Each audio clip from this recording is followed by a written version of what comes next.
तो एक बार फिर से हमारे YouTube चैनल में आप सभी का स्वागत है। आज हम लोग कर्ड़ी संख्याओं का घटाना सीखेंगे। इसके पहले वाले वीडियो में हम लोग कर्ड़ी संख्याओं का घटाना सीखे थे। वो आसान सवाल थे, उससे थोड़ा हार्ड सवाल है, कठिन सवाल है। तो आइए हम लोग देखते हैं। इसमें एक प्रश्न कह रहा है, सरल कीजिए। कर्ड़ी में 52 में से हमें कर्ड़ी में 13 को क्या करना है, घटाना है। कभी भी कर्ड़ी संख्याओं को घटाना रहे तो सबसे पहले हमें व्यंजक को हल में क्या करना चाहिए, लिख लेना चाहिए। कर्ड़ी में 52 माइनस कर्ड़ी में 13 इसे लिखना चाहिए।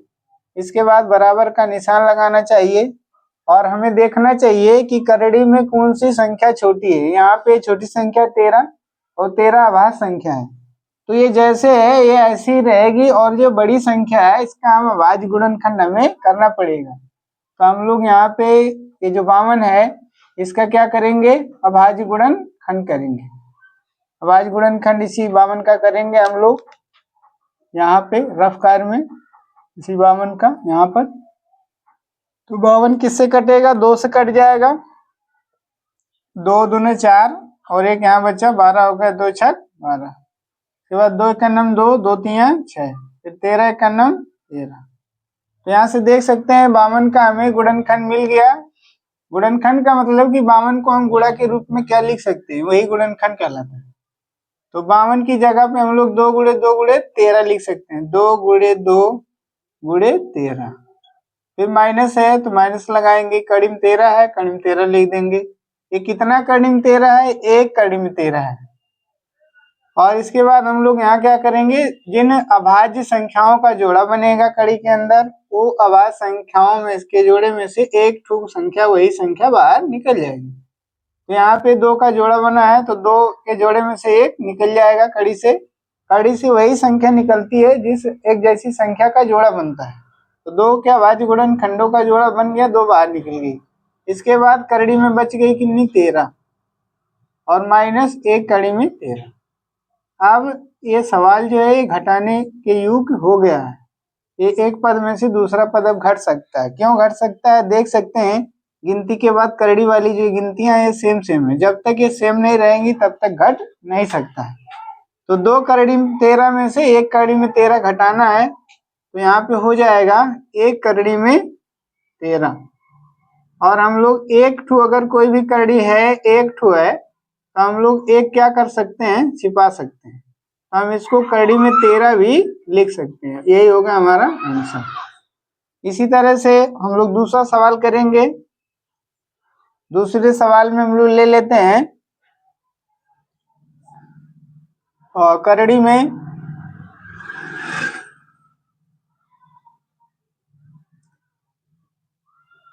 हम लोग ले लेते हैं करड़ी में 243 और माइनस और 4 करड़ी में 3।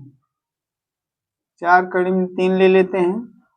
तो सबसे पहले ये भी इसी टाइप का सवाल है, तो हल लिखेंगे और हल में क्या करेंगे, सबसे पहले डैश का निशान लगा के ये व्यंजकों को, जो व्यंजक है 243 रूट में 243 माइनस 4 रूट 3, इसको यहाँ लिख देंगे। बराबर का निशान लगाएंगे और हम लोग ये जो 243 जो है इसमें देख सकते हैं कड़ी में 3 है, इससे हम कुछ नहीं करेंगे। छोटी संख्या वाली जो रूट में है क्योंकि अभाज्य संख्या है। और जो ये कड़ी में बड़ी संख्या है 243, इसका हम लोग अभाज्य गुणनखंड करेंगे। क्यों करते हैं कि इसके जैसा कड़ी में 3 के रूप में इसको हम लिख सकें।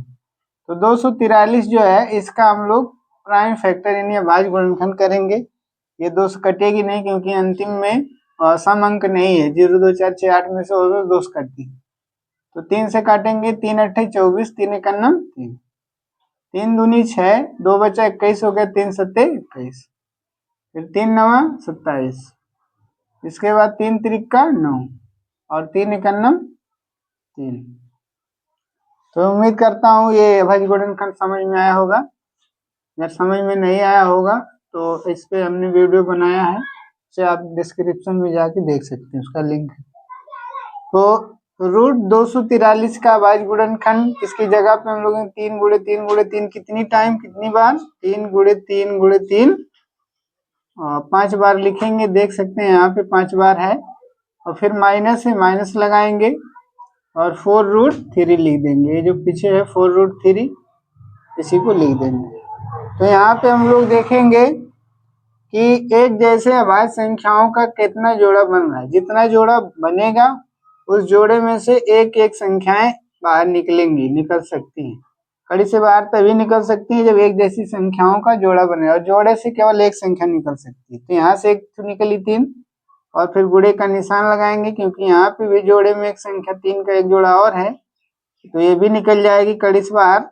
और जिसका जोड़ा नहीं बन पाया है वो कड़ी में रह जाएगी। तो कड़ी में कौन बची? 3। फिर माइनस से माइनस लगाएंगे, फिर 4 रूट कड़ी में 3 लिख देंगे। अब क्या कर दिया, यहाँ पे देख सकते हैं कड़ी में 3, यहाँ भी कड़ी में 3 है। तो यहाँ कितना कड़ी में 3 है ये दोनों गुणा करने पता चल जाएगा। 3 त्रिका 9 कड़ी में 3 माइनस 4 कड़ी में 3। तो 9 कड़ी में 3 में से 4 कड़ी में 3 निकल गया, कितना बचेगा? 5 कड़ी में 3। ये हो गया आंसर। तो मैं उम्मीद करता हूँ ये सवाल भी समझ में आया होगा। तो अगला सवाल हम लोग देखते हैं। अगला सवाल यानी तीसरा सवाल देखते हैं। यहाँ पे 5 करड़ी में 5, 5 करड़ी में 5 और माइनस करड़ी में 20। तो यहाँ पे हल लिखेंगे। हल में पहले हम लोग क्या करेंगे, 5 करड़ी में 5 और माइनस करड़ी में 20, इसको लिख देंगे।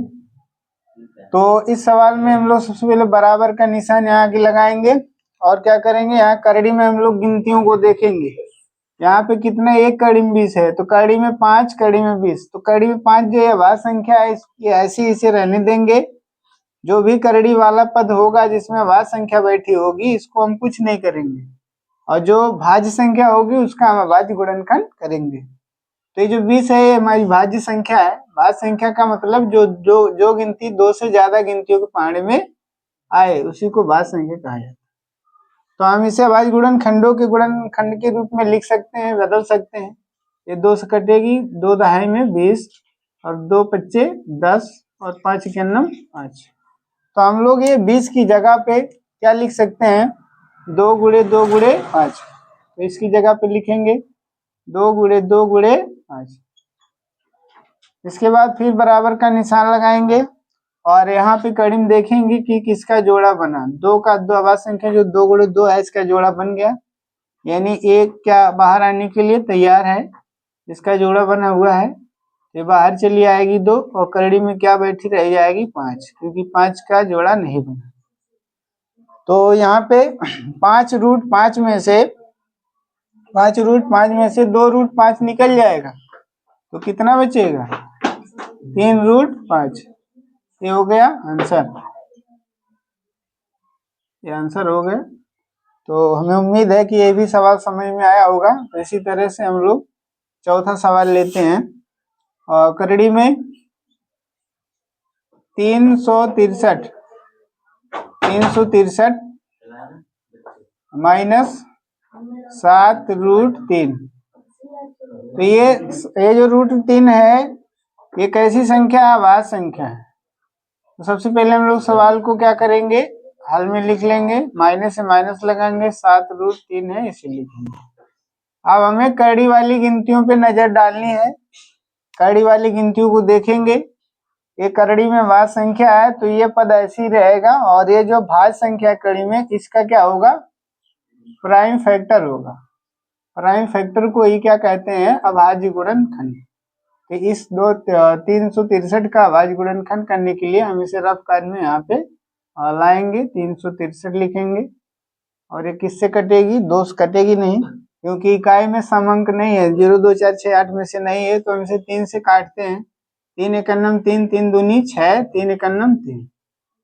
इसके बाद ये 3 से फिर नहीं कटेगा, 3 चौक 12, फिर 3 के पाढ़े में आएगा ही नहीं। 5 से भी नहीं कटेगी, अंतिम में 5 होता तो 5 से कटती। 7 से देखेंगे, 7 एकन्नम 7, 5 बचा 51 हो जाएगा, तो 7 के पाढ़े में 51 नहीं आएगा, 7 से भी नहीं कटेगी। 7 के बाद जो अभाज्य संख्या आती है वो कौन सी है, संख्या 11 है। यदि अभाज्य संख्या अच्छे से समझना है तो भी वीडियो उस पर भी बना हुआ देख सकते हैं डिस्क्रिप्शन में जाके। तो ये 11 से कटेगी, 11 अभाज्य संख्या, 11 एकन्नम 11, एक बचा 11 हो जाएगा, 11 एकन्नम 11। इसके बाद फिर ये 11 से ही कटेगी क्योंकि ये भाज्य संख्या 11 का नाम 11। तो हम लोग इसकी जगह पे ये जो रूट में 363 है, हम इसको गुणा के रूप में 363 को 3 गुणे 11 लिख सकते हैं। तो 3 गुणे 11 और फिर माइनस में माइनस लगाएंगे और 7√3 ये लिखेंगे। अब जिसका जोड़ा बन गया वो गिनती क्या होगी, कड़ी से बाहर निकलेगी। कितनी बार लिखी जाएगी, केवल एक बार। और रूट में बचा क्या, 3। फिर माइनस है तो हम लोग माइनस लगाएंगे और 7√3 लिख देंगे। अब देख सकते हैं कि ये जो कड़ी में गिनतियां ये सेम है। ये कितना कड़ी 3 है, 11 कड़ी 3 और ये 7 कड़ी 3। तो 11 कड़ी में 3 में से 7 कड़ी 3 घट गया तो कितना आ जाएगा, 4 कड़ी में 3। ये हो गया आंसर। तो मैं उम्मीद करता हूँ यह भी सवाल समझ में आया होगा। और इसी तरह का कुछ सवाल हम दे रहे हैं, इसे हल करेंगे और हल करके हमें कमेंट में इसका आंसर बताएंगे। तो यहाँ पे हम लोग 5वां सवाल ले लेते हैं और 5वें सवाल में लेते हैं 7 कड़ी में 2 और माइनस कड़ी में 8। और 6वें सवाल में ले लेते हैं 9 कड़ी में 2 माइनस कड़ी में 18 हम लोग ले लेते हैं। और 7वें सवाल में 7वां 8वां और 9वां और 10वां ये हम सवाल दे रहे हैं। इसमें लिख सकते हैं, ले लेते हैं कड़ी में 32 माइनस कड़ी में 2। इसके बाद ले लेते हैं हम लोग कड़ी में 50 माइनस कड़ी में 3√2। और इसके बाद हम लोग कड़ी में ले लेते हैं 72 कड़ी में 72 माइनस कड़ी में 5 कड़ी में 2। इसके बाद हम लोग एक दूसरा सवाल लेते हैं कड़ी में 98 माइनस कड़ी 5√2। तो इन प्रश्नों को हल करेंगे और कमेंट करके हमें इसका आंसर बताएंगे। तो वीडियो अच्छा लगा हो तो वीडियो को लाइक करिए, चैनल को सब्सक्राइब करिए। धन्यवाद।